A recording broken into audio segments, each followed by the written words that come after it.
Do you ever feel like you're just not being heard? Do you ever feel like, just kind of don't know where life's taking you? You're at a standstill.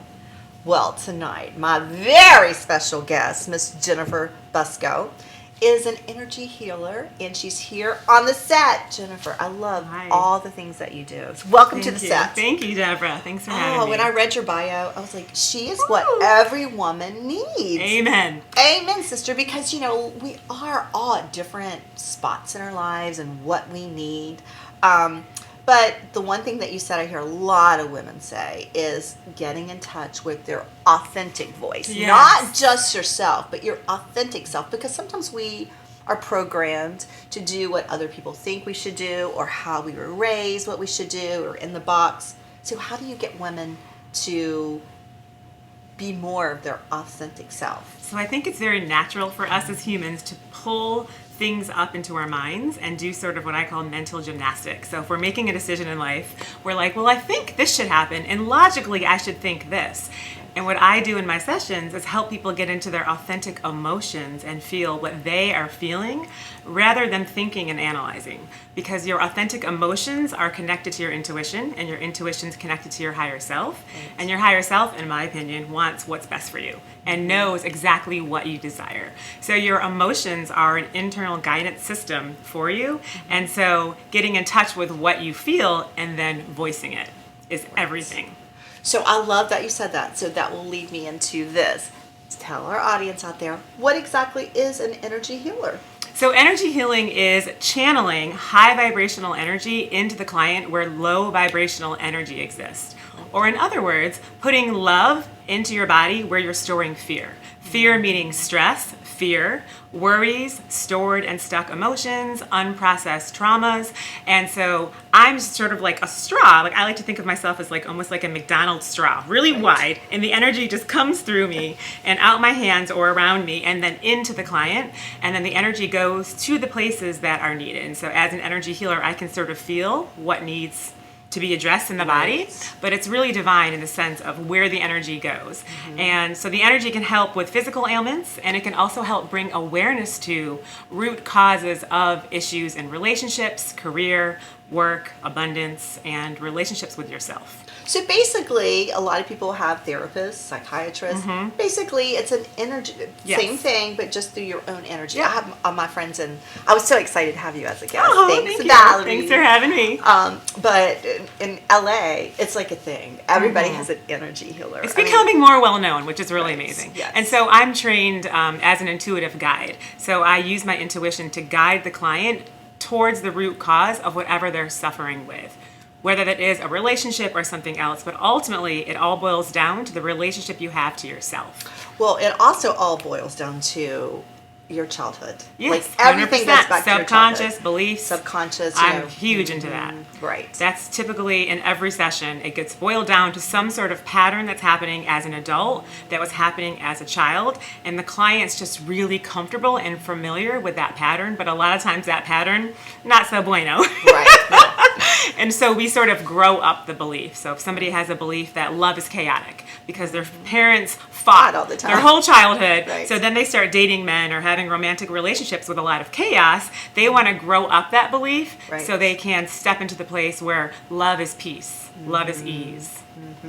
So, and you have to be able to share that. And I'm sure you feel, even when someone like backs up and doesn't really want to share, you can feel it. You're intuitive. You're like, the bring it most on, 'cause I open know. clients are the most fun. When they're shut down, I'm like, can I just unzip you? Let me just unzip you. Just be open to it. So another thing I love is, how do you set healthy boundaries? I hear that all the time, but I'm going to say I'm the worst at really setting healthy boundaries because I want to please everybody. Yes. So how do you do that? A boundary is what doesn't work for you. So simplistically speaking, so if somebody calls me and asks me for advice, a friend on a relationship, and it doesn't work for me because I want to be with my kid that night, or I don't have the energy to exert, then I just won't answer. I'll say, hey, can I call you back? So it's really, again, going back to your authentic emotion and asking yourself, does this work for me in this moment?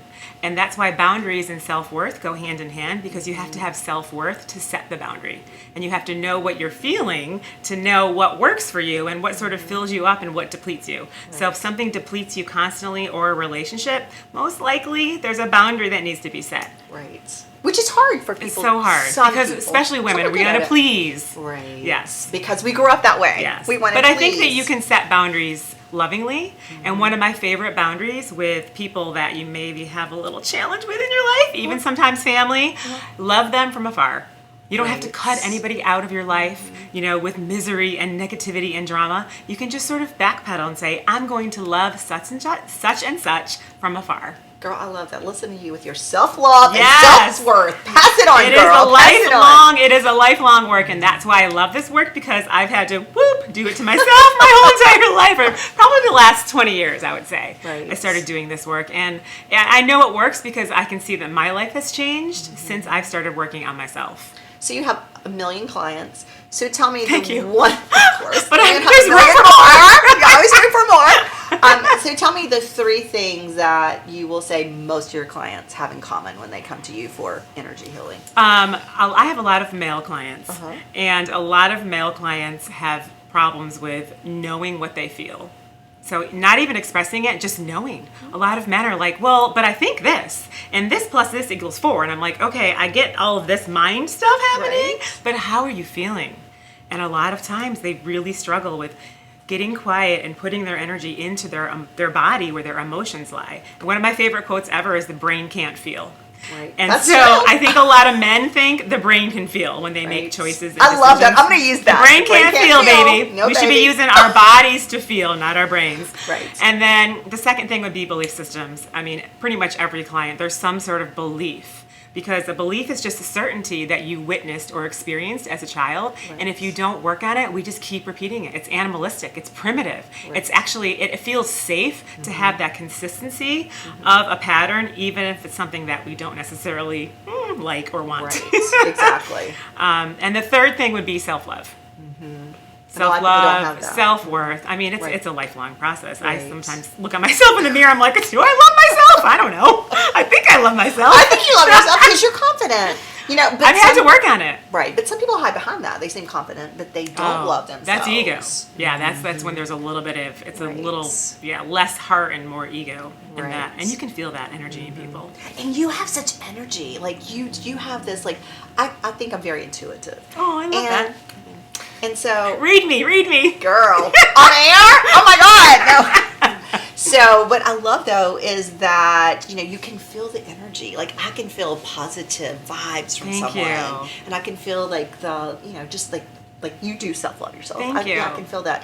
And then to me, it's an energy zapper to be around people that are negative or Yes. pessimistic. I'm Yes. optimistic, half full kind of girl. And what we don't realize is when we give somebody attention, we are giving our energy. So wherever you are paying attention or whoever you are paying attention to, even just something simple as somebody always complaining like, oh, I have to work so hard and I stubbed my toe. And you're like, I'm so sorry, Deborah. Then I'm giving you my energy. Right. That can be depleting for me if it's not reciprocated from you. Right. And so I think it's really important to have the awareness of understanding in your life where you give your energy and when it's reciprocated, and try to be in that place where Balance. you get filled up. Balance. Yes. Right. Balance. Because Yes. my thing would be suck it up, buttercup. We all have problems. Like you do. But not everybody feels that way. A lot of people are like, woe is me. Yes. Oh my gosh, why did this happen? Why did it happen to me? It's because they don't have the positive vibes. Or you know why? When Why? they were a child, the only way they were shown love was when they were sick or when they were hurting. So as an adult, they're repeating that same dynamic of that's how they get their attention or love is by asking for sympathy. So that's just an unhealed belief as well. So, last question. How did you get into this? Because I love your vibe. I love Oh, your thank energy. you. I love what you do. So, tell me how you So got started. yoga is kind of the gateway to this. A lot of yoga teachers, you take it deeper. And so I was doing a lot of healing on the yoga mat, became a yoga teacher. I taught for many, many years and led multiple teacher trainings. And then I sort of had a little challenge in my life. I had a girlfriend, a big betrayal by a girlfriend, by one of my best friends. And I saw a healer. And so when I started doing healing work with my healer, and then I was like, well, I want to do this work. Can I take a training?